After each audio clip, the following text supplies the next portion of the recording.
Good evening and welcome to ATM. For 8 decades, it has been the undisputed king, the bedrock of global finance, the very pulse of international trade, the US dollar. But whispers have turned into shouts and actions into movements. A global plot, it seems, is underway to dethrone it. From the halls of Moscow to the emerging markets of the global south, nations are actively seeking alternatives. But is this a genuine, existential threat to the dollar's reign, or merely ambitious posturing, a geopolitical bluff in a high-stakes game? The stakes couldn't be higher. A world without a dominant dollar could reshape everything: trade, investment, even war.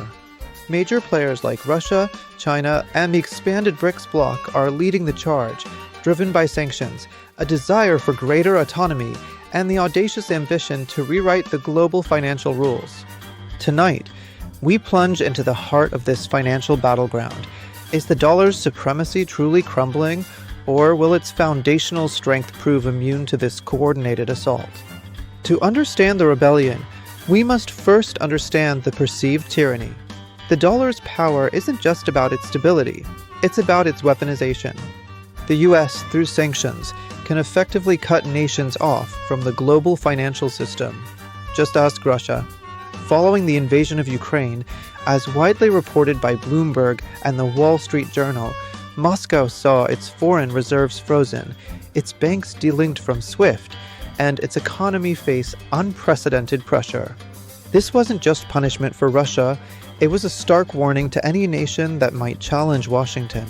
For countries like China, Iran, and Venezuela, it ignited a profound fear. Could they be next? This fear is the primary fuel for the De-Dollarization movement.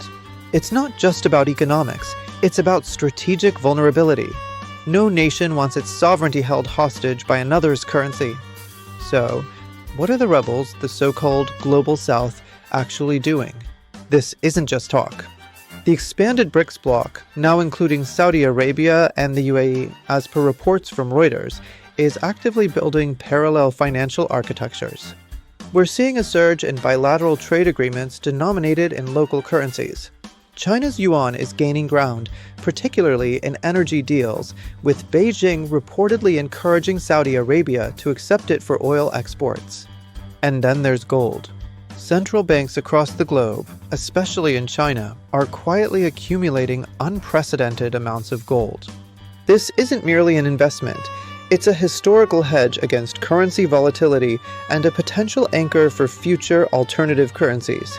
The goal is clear: reduce reliance on the dollar, diversify reserves, and create a multi-currency world. This is a deliberate, multi-pronged strategy, not a haphazard collection of grievances. But before we declare the dollar dead, let's acknowledge its formidable fortress. Its strength isn't just tradition. It's deeply embedded in the global financial system. Over 60% of global foreign exchange reserves are held in dollars. It's the currency for nearly 90% of all foreign exchange transactions.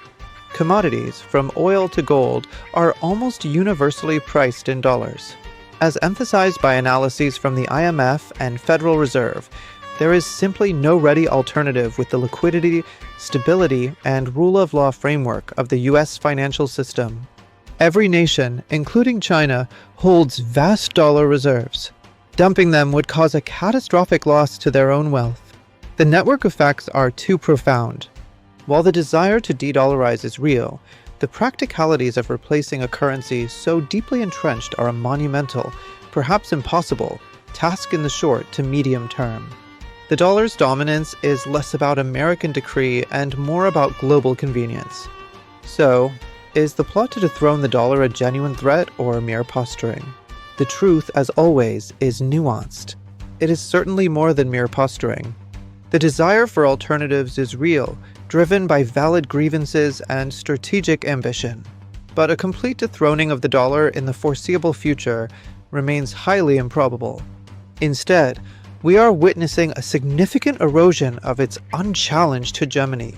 A move towards a multipolar currency world, where the dollar is still dominant but shares the stage with others, is perhaps the more realistic and equally profound outcome. The king may not be overthrown, but his absolute power is definitely being challenged. Thank you for joining me on ATM. I'll see you tomorrow.